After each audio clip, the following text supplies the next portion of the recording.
여든 살을 바라보는 한말순의 구부정한 등은 세월의 무게를 온몸으로 견뎌낸 흔적이었습니다.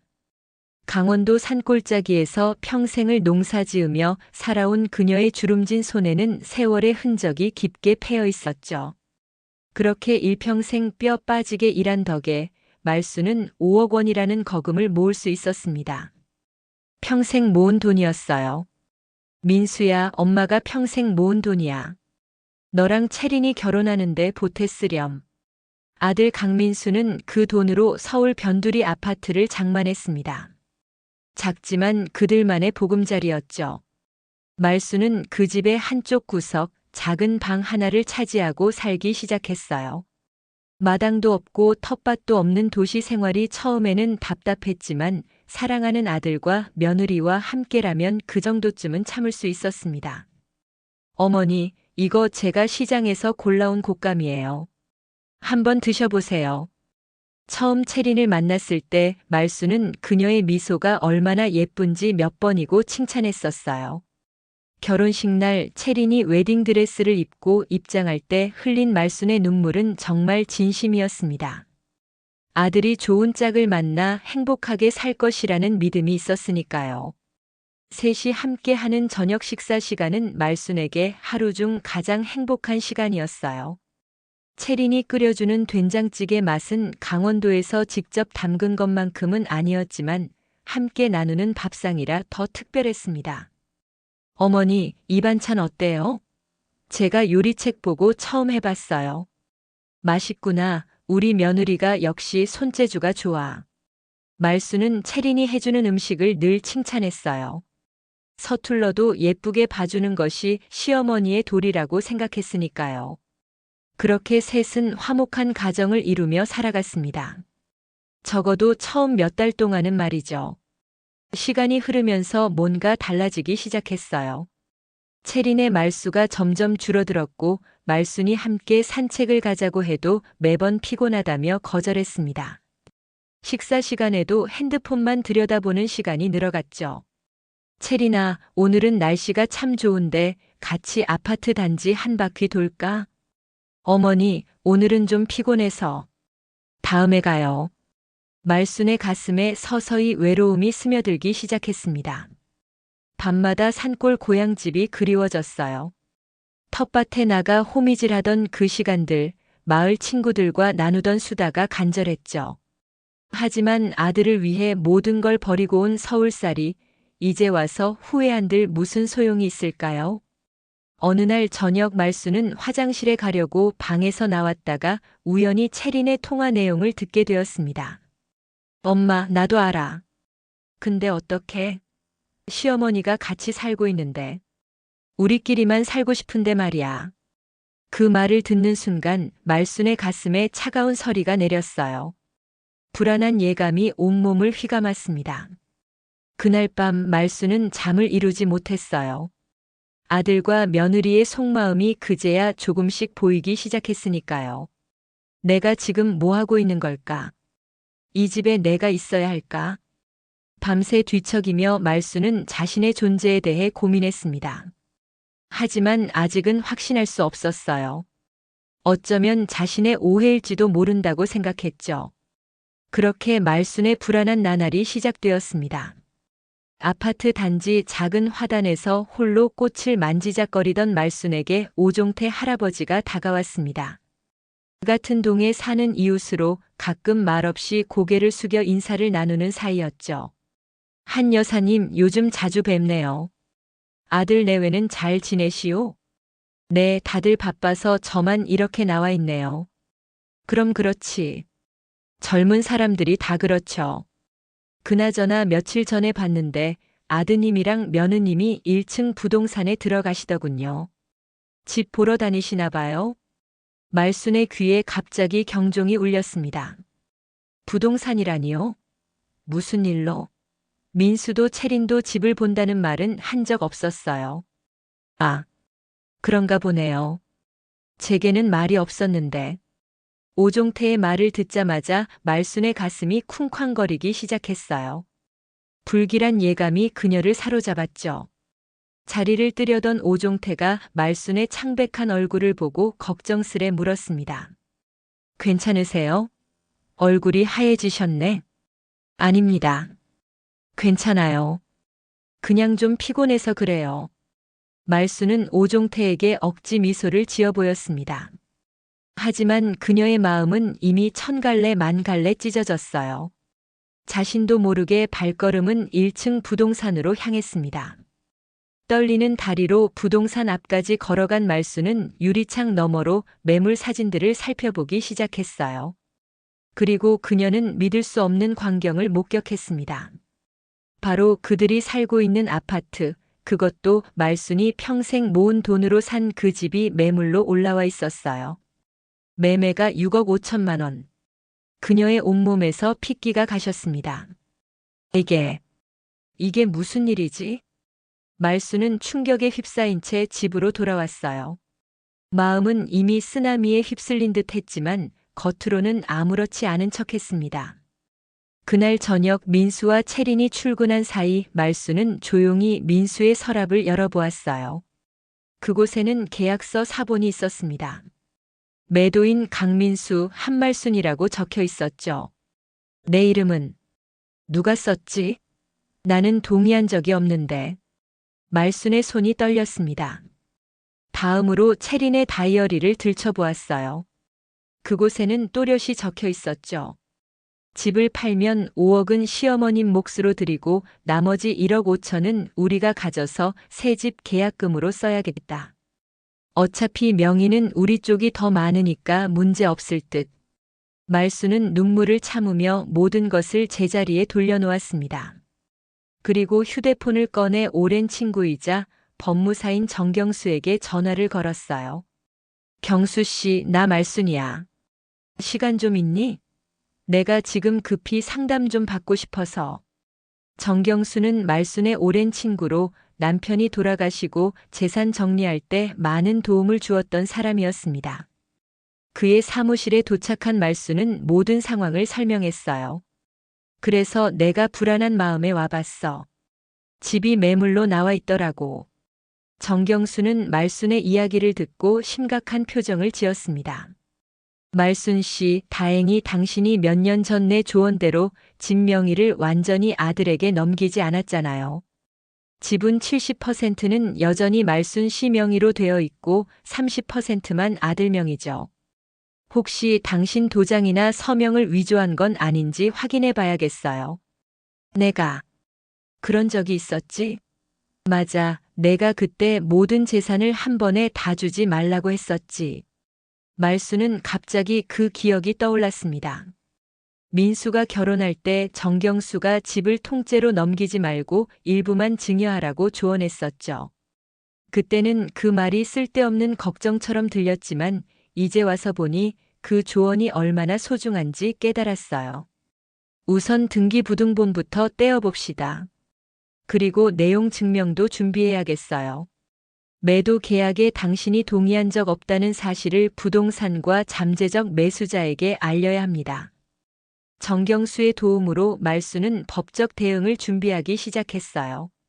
등기부등본을 확인해 보니 여전히 말순의 명의로 70%가 남아 있었습니다. 민수는 단순히 30% 지분만 가진 상태였죠. 법적으로는 말순의 동의 없이 집을 팔 수 없는 상황이었습니다. 이제 어떻게 해야 할까요? 진실을 대면해야죠. 아들과 며느리에게 당신이 알고 있다는 사실을 알려야 합니다. 말순은 깊은 한숨을 내쉬었어요. 평생 사랑으로 키운 아들과의 대면, 그것은 말순에게 가장 큰 시련이 될 터였습니다. 하지만 이미 돌아갈 수 없는 강을 건넌 기분이었어요. 이제 진실을 마주할 시간이었습니다. 그래, 알았어. 오늘 저녁에 모든 걸 물어볼게. 말순은 비장한 각오로 정경수의 사무실을 나섰습니다. 가슴은 무겁지만 발걸음은 어느 때보다 단단했어요. 이제 그녀는 더 이상 희생만 하는 어머니가 아니었습니다. 자신의 권리를 지키려는 한 여성으로서 당당히 걸어가고 있었죠. 그날 저녁 말순은 식탁에 3개의 그릇을 놓았습니다. 평소처럼 된장찌개를 끓여 맛있는 저녁상을 차렸어요. 하지만 그녀의 마음은 이미 천갈래 만갈래 갈라진 지 오래였죠. 민수와 채린이 퇴근하고 들어오자 말수는 조용히 밥을 떠서 그들의 그릇에 담아주었습니다. 오늘 엄마가 된장찌개 끓였어. 민수가 어릴 때 제일 좋아하던 거야. 고맙습니다, 어머니. 근데 오늘따라 왜 이렇게 특별한 상을 차리셨어요? 채린이 의아한 표정으로 물었어요. 평소 같았으면 말수는 그저 웃으며 넘어갔겠지만 오늘은 달랐습니다. 그녀의 눈빛이 흔들렸어요. 특별한 날이니까.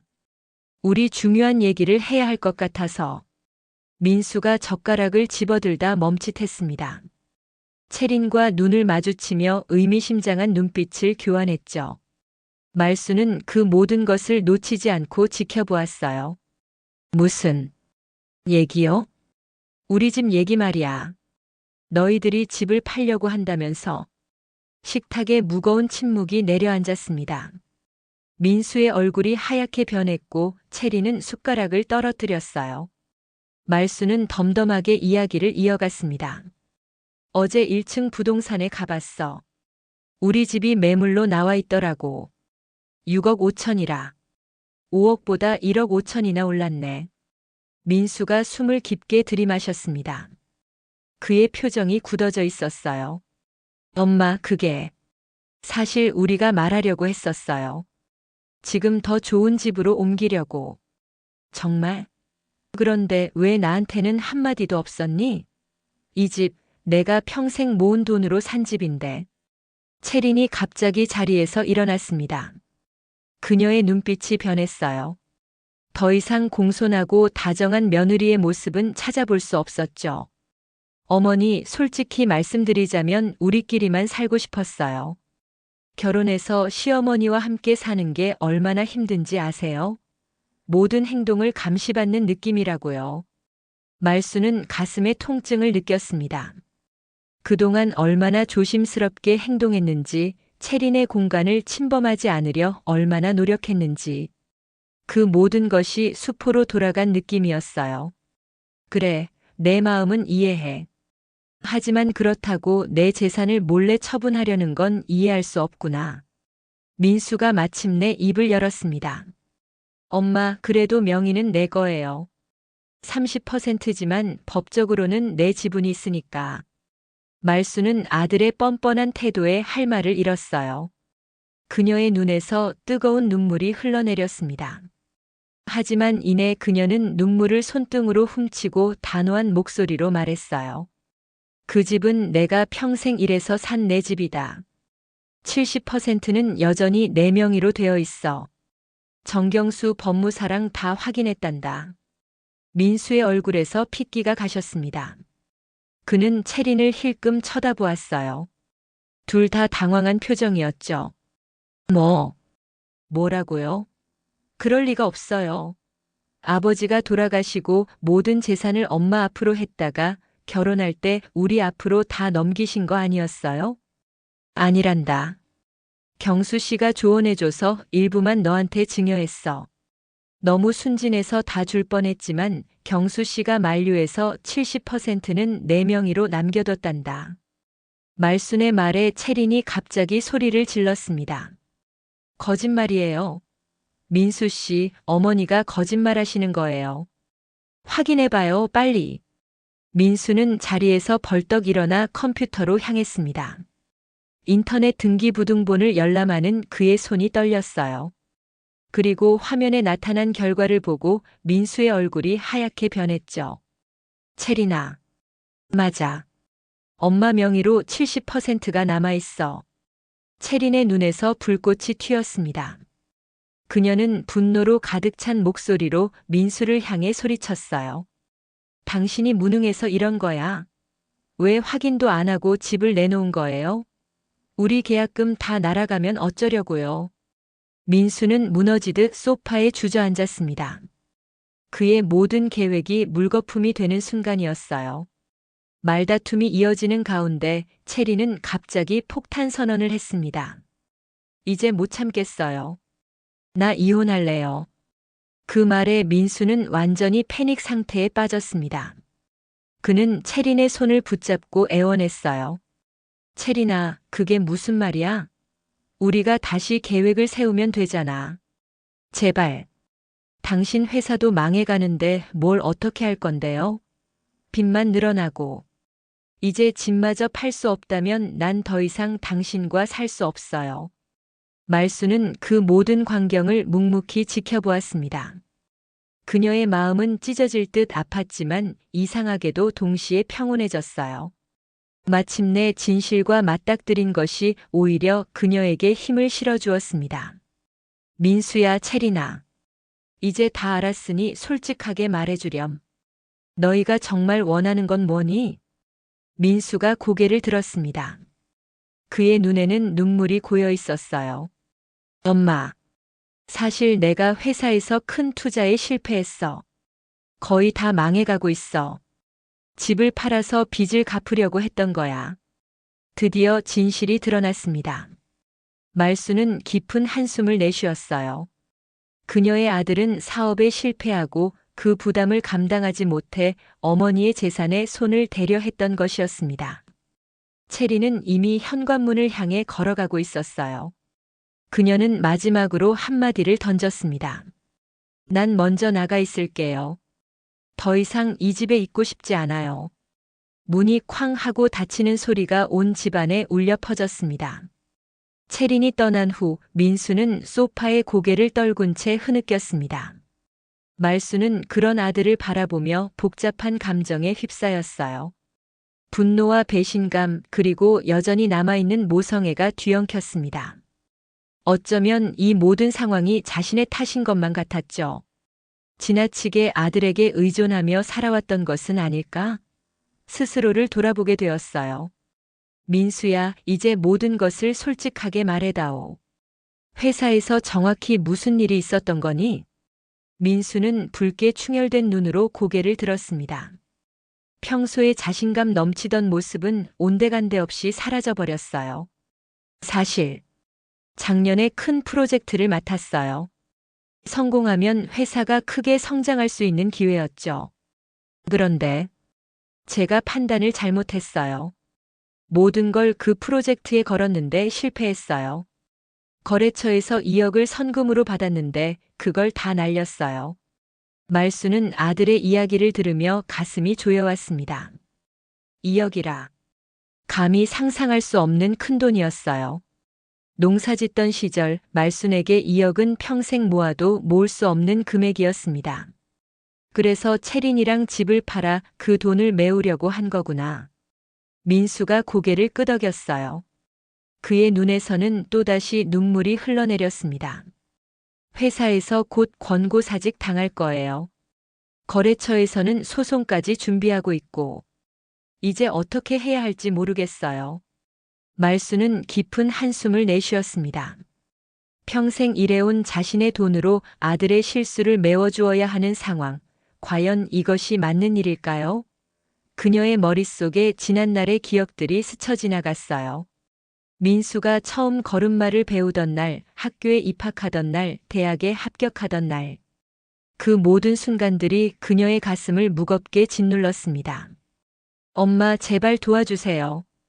집을 팔게 해주시면 빚을 갚고 다시 시작할 수 있어요. 채린이도 돌아올 거예요. 민수의 간절한 목소리에 말수는 잠시 흔들렸습니다. 하지만 이내 그녀의 마음은 다시 단단해졌어요. 아니, 더 이상은 안 됐습니다. 평생 희생만 해온 그녀였지만 이제는 자신의 삶을 살아야 할 때였습니다. 민수야, 미안하구나. 하지만 엄마는 이 집을 팔 수 없어. 이 집은 내가 평생 일해서 마련한 마지막 보금자리란다. 엄마, 그게 무슨 말씀이세요? 전 지금 망해가고 있다고요. 민수의 목소리가 높아졌습니다. 분노와 절망이 뒤섞인 눈빛으로 말순을 바라보았어요. 그러나 말순은 더 이상 흔들리지 않았습니다. 그래, 내가 망해가고 있구나. 하지만 그건 내 선택의 결과야. 엄마가 평생 모은 돈으로 내 실수를 메워주는 건, 그건 진정한 사랑이 아니란다. 사랑이요? 지금 엄마가 말하는 게 사랑이에요? 자식이 망해가는데 도와주지 않는 게 사랑이라고요? 민수의 얼굴이 일그러졌습니다. 말수는 그런 아들을 애틋하게 바라보았어요. 그래도 그녀의 결심은 흔들리지 않았습니다. 내가 스스로 일어설 수 있도록 도와주는 게 진정한 사랑이야. 민수야, 넌 아직 젊고 건강해. 처음부터 다시 시작할 수 있어. 다음 날 아침 체리는 돌아오지 않았습니다. 민수는 출근 준비를 하며 말순을 피했어요. 그는 여전히 어머니의 결정을 이해하지 못하고 있었습니다. 말순은 창가에 앉아 아들이 아파트를 나서는 모습을 지켜보았어요. 그녀의 가슴은 아팠지만 동시에 이상하게 후련했습니다. 오후 민수는 예상대로 회사에서 권고사직 통보를 받고 일찍 귀가했어요. 그의 얼굴은 완전히 망가져 있었습니다. 소파에 누워 천장만 바라보던 민수에게 말수는 조용히 다가갔습니다. 민수야, 엄마가 결정한 게 있어. 이제는 내 인생을 살아보려고 해. 민수가 천천히 고개를 돌려 말순을 바라보았어요. 그의 눈에는 의문이 가득했습니다. 무슨 말씀이세요? 내가 이 집에서 나갔으면 좋겠구나. 물론 당장은 아니고 내가 새 일자리를 찾고 머물 곳을 마련할 때까지만. 민수의 눈이 커졌습니다. 그는 믿을 수 없다는 듯 자리에서 벌떡 일어났어요. 엄마가 날 내쫓는다고요? 자기 아들을? 아니란다. 널 내쫓는 게 아니라 내가 스스로 살아갈 수 있도록 도와주는 거야. 너와 채린이 꾸미려 했던 일을 생각하면 이게 우리 모두에게 최선인 것 같구나. 민수는 말문이 막혔습니다. 그는 무슨 말을 해야 할지 몰라 그저 멍하니 서 있었어요. 말수는 덧붙였습니다. 이건 내게 주는 엄마의 마지막 사랑이란다. 더 이상 엄마에게 의존하지 말고 내 힘으로 살아가렴. 저녁이 되자 채린에게서 문자가 왔습니다. 친정에 가 있다는 내용이었어요. 민수는 그 문자를 보며 한참을 울었습니다. 모든 것을 잃은 듯한 느낌이었겠죠. 말수는 그런 아들을 바라보며 가슴이 미어졌지만 이것이 그에게 필요한 성장통임을 알고 있었습니다. 밤이 깊어갈수록 말순의 마음은 더욱 단단해졌어요. 평생을 누군가의 어머니로만 살아왔던 그녀였지만 이제는 한말순이라는 한 인간으로서 살아갈 시간이 필요했습니다. 그것은 그녀가 스스로에게 주는 선물이자 아들에게 주는 진정한 사랑의 표현이었죠. 창밖으로 보이는 달빛이 말순의 얼굴을 비췄습니다. 그 빛 속에서 그녀는 오랜만에 평온함을 느꼈어요. 이제 새로운 시작을 향한 첫걸음을 내딛는 그녀의 모습이 달빛 아래 고요히 빛나고 있었습니다. 그로부터 일주일이 지났습니다. 집안의 공기는 여전히 무거웠어요.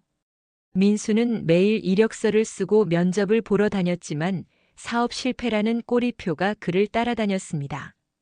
체리는 여전히 돌아오지 않았고 가끔 짧은 문자로만 소식을 전할 뿐이었어요. 말수는 그런 아들의 모습을 지켜보며 가슴 아팠지만 자신의 결정을 후회하지는 않았습니다. 어느 저녁 말순이 저녁 식사를 준비하고 있을 때 문득 민수가 부엌에 들어왔어요. 그는 오랜만에 말순의 눈을 똑바로 바라보았습니다. 엄마, 정말 저더러 나가라는 말씀이세요? 말순은 손을 멈추고 깊은 숨을 들이쉬었습니다. 그녀의 눈에는 결연한 의지가 담겨 있었어요. 그래, 민수야. 엄마는 내가 독립해서 살았으면 해. 나도 이제 내 삶을 살고 싶구나. 민수의 얼굴에 복잡한 감정이 교차했습니다.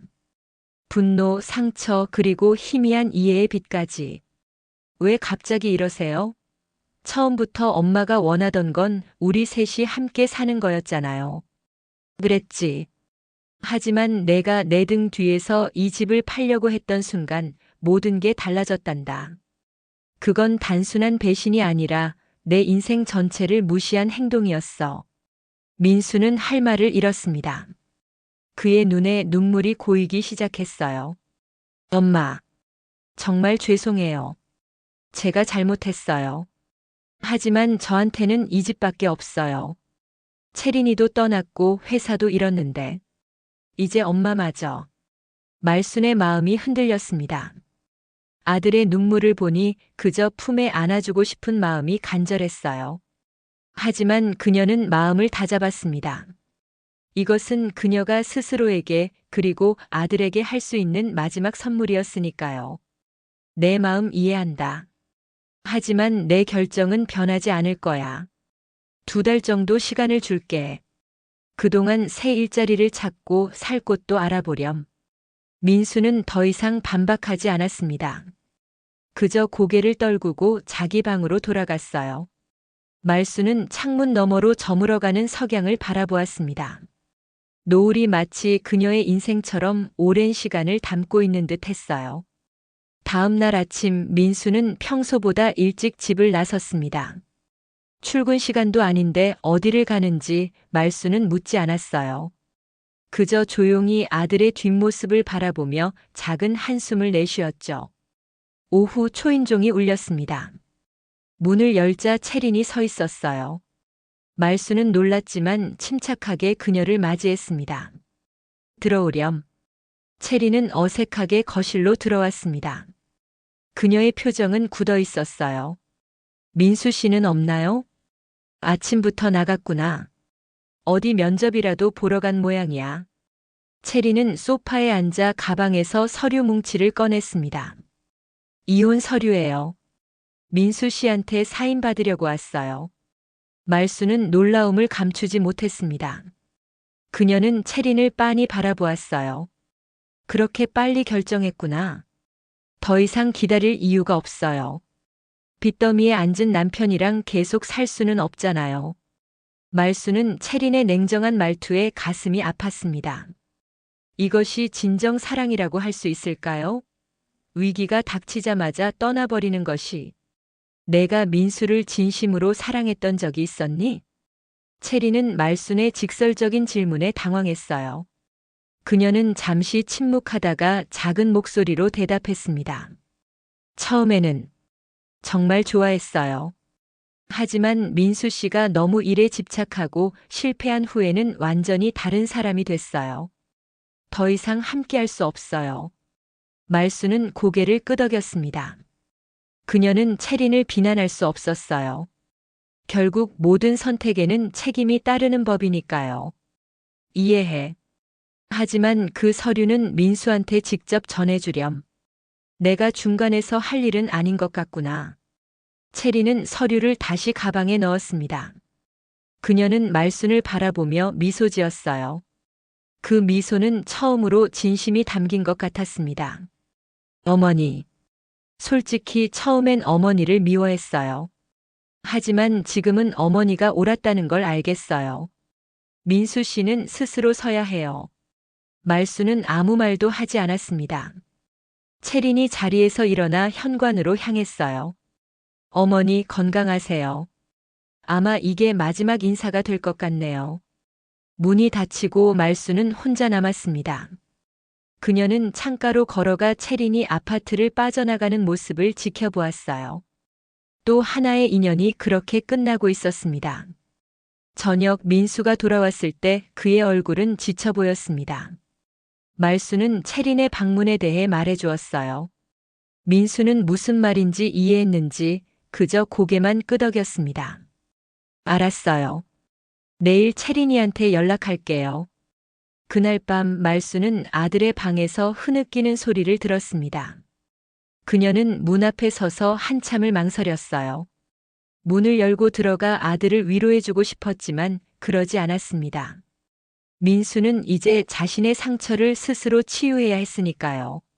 말수는 자신의 방으로 돌아와 창문을 열었습니다. 밤하늘의 별들이 그녀를 내려다보고 있었어요. 그녀는 문득 남편이 살아있을 때 함께 바라보던 별들이 생각났습니다. 여보, 내가 잘하고 있는 걸까요? 우리 민수에게 너무 가혹한 건 아닐까요? 바람만이 그녀의 질문에 대답했습니다.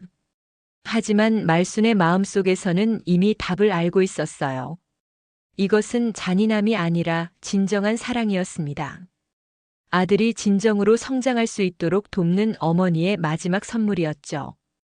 이혼 서류를 받은 지 이틀 후 민수는 마치 모든 것을 포기한 사람처럼 보였습니다. 그는 방 밖으로 나오지 않고 식사도 거의 하지 않았어요. 말수는 그런 아들의 모습이 안타까웠지만 이건 역시 그가 겪어야 할 성장 과정이라 여겼습니다. 상처는 아프지만 그 상처를 통해 사람은 더 강해지는 법이니까요. 어느 오후 말수는 용기를 내어 민수의 방문을 두드렸습니다. 대답이 없었지만 그녀는 조용히 문을 열었어요. 민수는 침대에 누워 천장만 바라보고 있었습니다. 민수야, 잠시 이야기 좀 할까? 민수는 천천히 고개를 돌려 말순을 바라보았어요. 그의 눈은 마치 모든 빛을 잃은 것 같았습니다. 뭐하러요? 이제 더 할 말 있어요? 말수는 깊은 숨을 들이쉬었습니다. 그녀는 침대 끝에 조심스럽게 앉았어요. 내가 이렇게 무너지는 모습을 보니 가슴이 아프구나. 하지만 알아둬야 할 것이 있어. 세상은 내가 생각하는 것처럼 끝난 게 아니란다.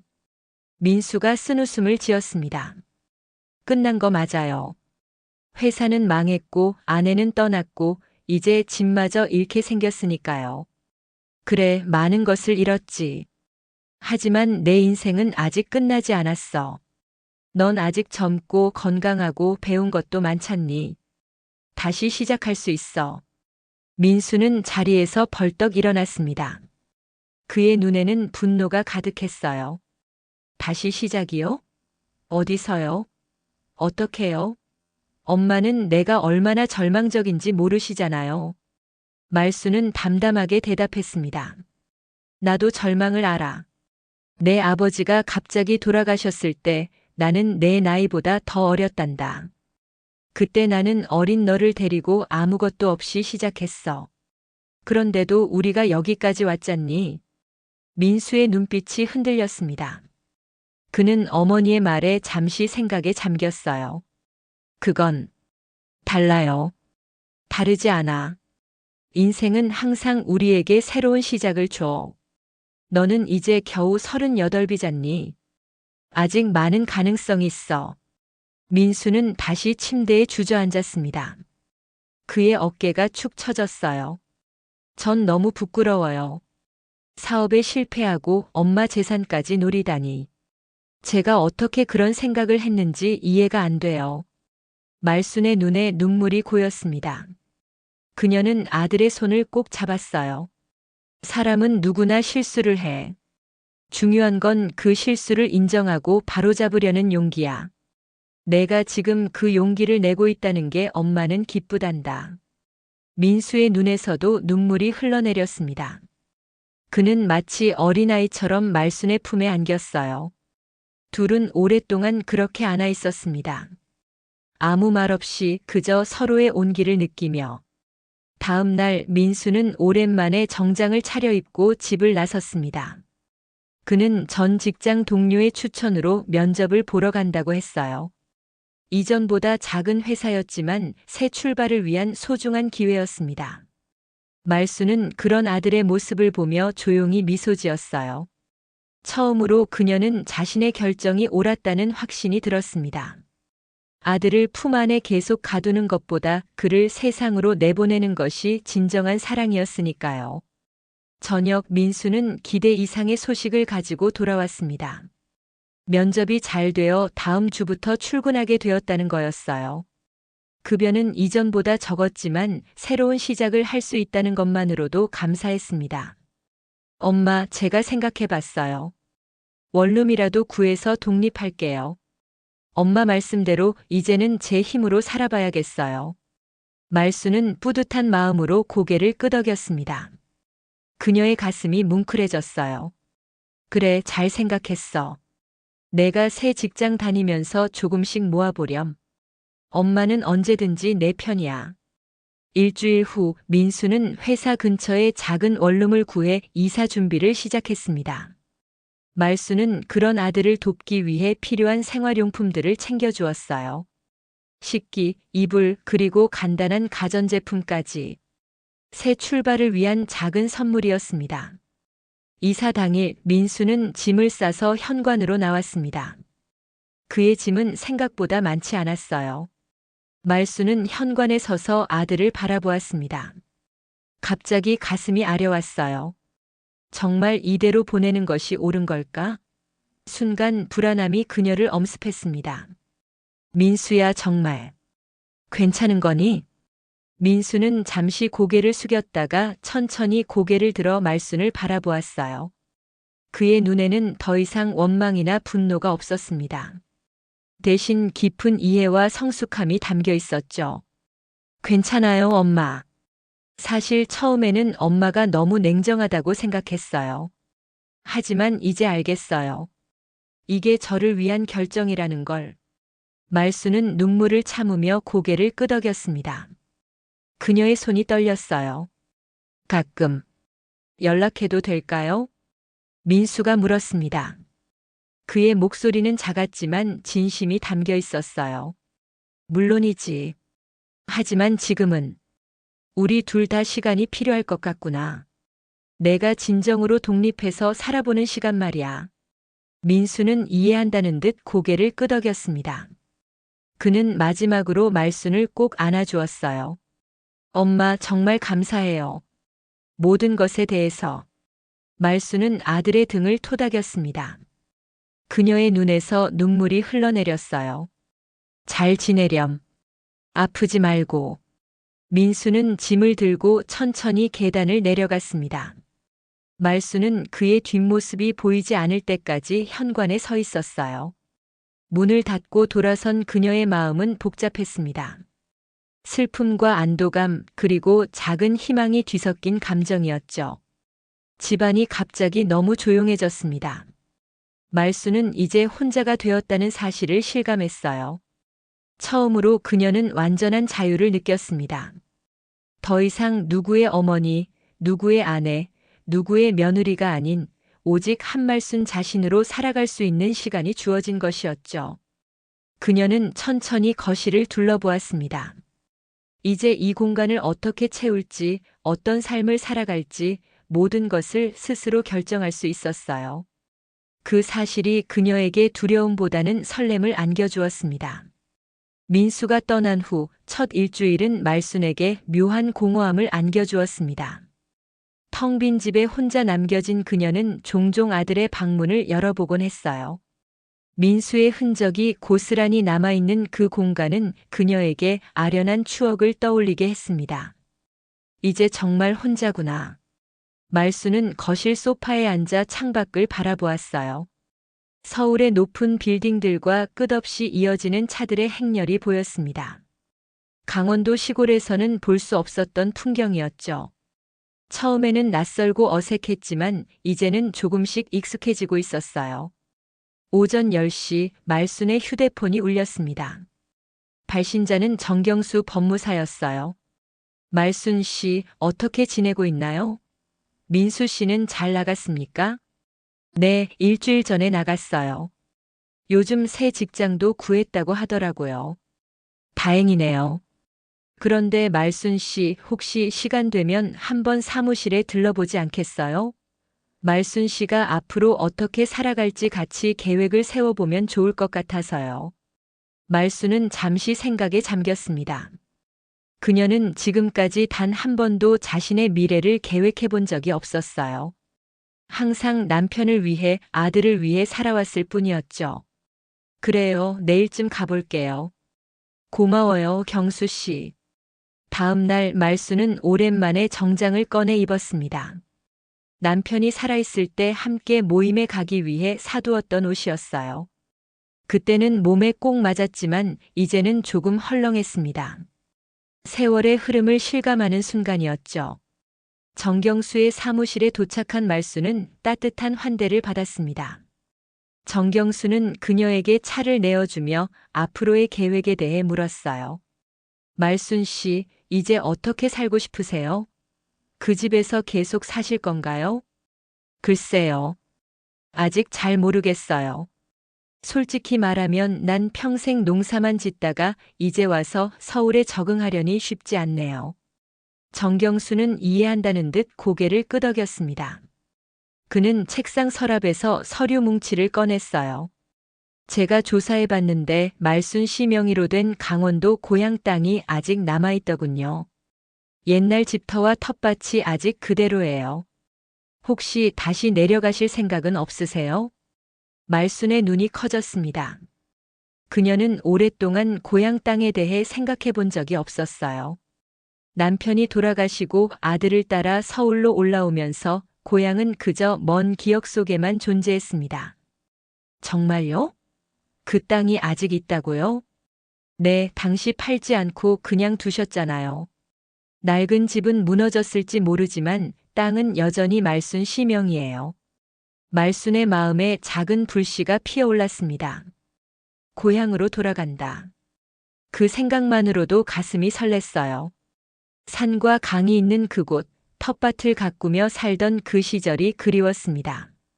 돌아가면 다시 집을 지어야 할 텐데. 정경수가 미소 지었습니다. 걱정 마세요. 지금 말순 씨가 가진 아파트 지분을 활용하면 충분히 가능해요. 원한다면 작은 집이라도 새로 지을 수 있을 겁니다. 말순은 깊은 생각에 잠겼습니다. 고향으로 돌아가는 것이 정말 가능할까요? 그녀의 나이에 새로운 시작을 할 수 있을까요? 그러나 곧 그녀의 마음속에서 확신이 자라났어요. 이것이야말로 그녀가 진정으로 원하는 것이었습니다. 경수 씨, 고향으로 돌아가고 싶어요. 내가 정말 살고 싶은 곳은 그곳인 것 같아요. 정경수는 환하게 웃으며 고개를 끄덕였습니다. 좋은 결정이에요. 제가 모든 절차를 도와드리겠습니다. 우선 아파트 지분을 어떻게 처리할지 결정하고 고향 땅에 새 집을 지을 계획을 세워볼까요? 그날 오후 말순은 희망찬 마음으로 집으로 돌아왔습니다. 그녀는 처음으로 이 아파트가 아닌 다른 곳을 집이라고 생각하기 시작했어요. 그것은 그녀에게 커다란 변화였습니다. 저녁 민수에게서 문자가 왔습니다. 엄마 잘 지내세요? 저는 새 직장에 적응 중이에요. 주말에 잠깐 찾아뵈어도 될까요? 말수는 잠시 망설였습니다. 너무 빨리 만나는 것이 좋을까요? 하지만 곧 그녀는 답장을 보냈어요. 그래, 오렴. 엄마가 맛있는 거 해줄게. 주말 민수는 약속대로 찾아왔습니다. 그는 전보다 훨씬 건강해 보였어요. 그의 눈빛에는 생기가 돌아와 있었습니다. 엄마, 보고 싶었어요. 말수는 아들을 반갑게 맞이했습니다. 둘은 함께 식사를 하며 지난 시간들에 대해 이야기했어요. 민수는 새 직장에서의 생활, 작은 원룸에서의 적응기를 들려주었습니다. 말수는 그런 아들의 이야기를 들으며 가슴이 뿌듯해졌어요. 식사를 마친 후 말수는 조심스럽게 자신의 계획을 이야기했습니다. 민수야, 엄마가 결정한 게 있어. 고향으로 돌아가려고 해. 민수의 눈이 커졌습니다. 그는 놀란 표정으로 말순을 바라보았어요. 고향이요? 강원도로요? 엄마 혼자서요? 그래, 우리 옛 집터가 아직 그대로 있대. 거기에 작은 집을 짓고 텃밭도 가꾸며 살고 싶어. 민수는 잠시 생각에 잠겼습니다. 그의 표정이 조금씩 밝아졌어요. 좋은 생각인 것 같아요. 엄마가 늘 그곳을 그리워하셨잖아요. 하지만 걱정되네요. 나이도 있으신데. 말수는 미소 지었습니다. 괜찮아. 나 아직 건강해. 그리고 나 혼자 살아본 적이 없잖니? 이제는 그런 경험도 해보고 싶어. 민수는 천천히 고개를 끄덕였습니다. 그는 이제 어머니의 결정을 존중할 수 있게 되었어요. 알겠어요. 제가 자주 내려가 볼게요. 그리고 집 짓는 것도 도와드릴게요. 말순의 눈에 눈물이 고였습니다. 아들이 정말 성장했다는 사실을 실감하는 순간이었어요. 고마워, 민수야. 민수가 돌아간 후 말수는 창가에 앉아 밤하늘을 바라보았습니다. 별들이 더욱 밝게 빛나는 것 같았어요. 그녀의 마음도 별처럼 밝아지고 있었습니다. 이제 그녀는 자신만의 길을 걸어갈 준비가 되어 있었어요. 여보, 나 이제 고향으로 돌아가요. 우리가 처음 만났던 그곳으로. 말수는 남편에게 속삭이듯 말했습니다. 바람이 그녀의 머리카락을 살짝 흔들었어요. 마치 누군가가 그녀의 결정을 축복하는 것 같았습니다. 계절이 바뀌어 가을이 깊어가고 있었습니다. 말수는 강원도 고향 마을로 돌아온 지 석 달이 되어가고 있었어요. 옛 집터에는 이제 아담한 새 집이 들어서 있었습니다. 전통 한옥은 아니었지만 시골 풍경과 어울리는 작은 목조 주택이었죠. 앞마당에는 텃밭이 있었고 뒤로는 산자락이 보였어요. 참 좋구나. 말수는 마당에 놓인 평상에 앉아 주변 풍경을 바라보았습니다. 서울 아파트에서는 상상할 수 없었던 여유로움이 이곳에는 있었어요. 아침에 일어나면 새소리를 듣고 저녁이면 별을 보며 잠드는 생활. 그녀는 다시 찾은 이 평화를 마음껏 즐기고 있었습니다. 집을 짓는 과정은 생각보다 순탄하게 진행되었어요. 정경수의 도움으로 아파트 지분을 정리했고 민수는 주말마다 내려와 공사 과정을 감독해 주었습니다. 채린과는 결국 이혼했지만 민수는 예상보다 빨리 상처를 극복하고 있었어요. 새 직장에서 인정받기 시작했고 작은 원룸에서의 독립 생활도 잘 적응하고 있었습니다. 말수는 텃밭에서 수확한 물을 들고 부엌으로 향했습니다. 오늘은 동네 이웃들을 초대해 작은 잔치를 열 예정이었어요. 고향에 돌아온 후 그녀는 마을 사람들과 자연스럽게 어울리기 시작했습니다. 대부분 새로운 얼굴들이었지만 몇몇은 말순이 어렸을 때부터 알고 지내던 사람들의 자녀들이었죠. 말순 씨, 도와줄 일 없어요? 문 앞에 마을 이장의 아내인 김옥순이 서 있었습니다. 그녀는 말순보다 조금 젊었지만 금세 절친한 친구가 되었어요. 어머, 벌써 왔네. 들어와요. 이제 김치찌개 끓이려던 참이에요. 두 사람은 함께 부엌에서 음식을 준비하기 시작했습니다.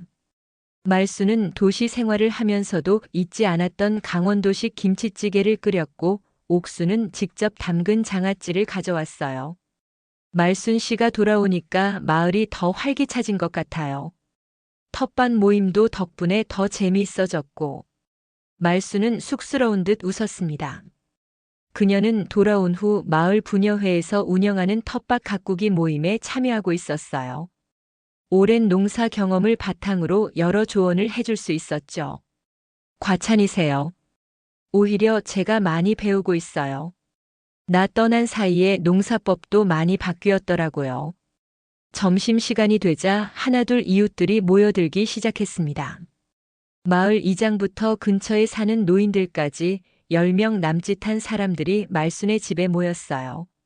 모두가 평상과 마당에 옹기종기 모여 앉아 음식을 나누며 담소를 나누었습니다. 말순 씨네 김치찌개는 맛이 특별해. 옛날 맛이 그대로야. 그러게. 서울 살다 왔다더니 손맛은 하나도 안 잃었네. 칭찬이 오갈 때마다 말순은 겸손하게 고개를 숙였지만 마음속으로는 기뻤어요. 이것이 그녀가 그토록 그리워하던 공동체의 따뜻함이었으니까요. 식사를 마친 후 마을 이장이 조심스럽게 말순에게 제안을 했습니다. 말순 씨, 우리 마을에서 내년부터 작은 농산물 직거래 장터를 열려고 해요. 외지에서 오는 관광객들에게 우리 마을 특산품을 판매하는 거지. 말순 씨도 참여해보면 어떨까요? 텃밭에서 나오는 채소도 팔고 혹시 장아찌 같은 것도 만들어 볼 수 있잖아요. 말수는 놀란 표정으로 이장을 바라보았습니다. 그녀는 단순히 자급자족을 위해 텃밭을 가꿀 생각이었지 상업적인 활동은 생각해 본 적이 없었어요. 글쎄요. 제가 할 수 있을까요? 나이도 있고. 옥순이 말순의 손을 잡았습니다. 나이가 무슨 상관이에요? 말순 씨가 담그는 장아찌는 정말 맛있잖아요. 내가 옆에서 도울게요. 우리 같이 해봐요. 주변 사람들도 모두 동의하며 말순을 격려했습니다. 그들의 진심 어린 응원에 말순의 마음이 따뜻해졌어요. 처음으로 그녀는 자신이 이 공동체의 일원으로 완전히 받아들여졌다고 느꼈습니다. 그럼 한번 해볼게요. 잘할 수 있을지 모르겠지만 열심히 배워볼게요. 모두가 박수를 치며 기뻐했습니다. 말수는 갑자기 가슴이 벅차오르는 것을 느꼈어요. 이렇게 자신의 의견이 존중받고 자신의 능력을 인정받는 경험이 그녀에게는 새롭고 소중했습니다. 저녁이 되고 이웃들이 모두 돌아간 후 말수는 마당에 놓인 그네에 앉아 하늘을 바라보았습니다. 별들이 강원도의 맑은 하늘에 쏟아져 내리고 있었어요. 그녀는 문득 휴대폰을 꺼내 민수에게 전화를 걸었습니다. 민수야, 잘 지내고 있니? 네, 엄마. 잘 지내고 있어요. 엄마는요? 오늘 이웃분들 초대한다고 하셨잖아요. 잘 됐어요? 응, 정말 좋았어. 다들 따뜻하게 대해주시고. 내년에 마을 장터도 열린대. 나도 참여하기로 했어. 정말요? 와, 대단하시네요. 다음 주말에 내려갈게요. 그때 자세히 들려주세요. 말수는 아들의 목소리에서 진심 어린 축하를 느꼈습니다. 그는 정말로 변화하고 있었어요. 그래, 기다릴게. 내려오면 엄마가 맛있는 거 해줄게. 전화를 끊고 말수는 다시 별을 바라보았습니다. 그녀는 지나온 날들을 생각했어요. 서울에서 아들 내외와 살던 시절, 배신감을 느꼈던 순간, 그리고 용기를 내어 독립을 결심했던 그 시간까지. 모두가 그녀를 이 순간으로 이끈 소중한 경험들이었습니다. 나는 더 이상 누군가의 어머니만이 아니다. 나는 나로서 살아간다. 말수는 작은 목소리로 중얼거렸습니다. 그녀의 등은 여전히 세월의 무게로 굽어 있었지만 그 마음만은 어느 때보다 곧고 단단했어요. 마치 뿌리 깊은 나무처럼 그녀는 이제 자신의 자리에 굳건히 서 있었습니다. 다음 날 아침 말수는 평소보다 일찍 일어나 텃밭으로 향했습니다. 아침 이슬을 머금은 채소들이 반짝이고 있었어요. 그녀는 조용히 무릎을 꿇고 땅을 만졌습니다. 차갑지만 생명력이 느껴지는 흙의 감촉이 좋았어요. 여기가 내 자리구나. 말수는 미소 지었습니다. 이제 그녀의 인생에는 새로운 계절이 시작되고 있었어요. 서울에서의 굴곡진 시간, 아들과의 갈등, 그 모든 것들이 그녀를 여기로 이끌었습니다. 등굽은 어머니는 마침내 자신만의 길을 걷고 있었고 그 길 위에서 진정한 자유와 행복을 찾아가고 있었습니다. 텃밭에서 막 돋아난 새싹을 바라보며 말수는 자신의 삶도 이제 막 새롭게 시작되었다고 생각했습니다. 그녀의 이야기는 여기서 끝이 아니라 새로운 장이 열리고 있었던 것이었죠.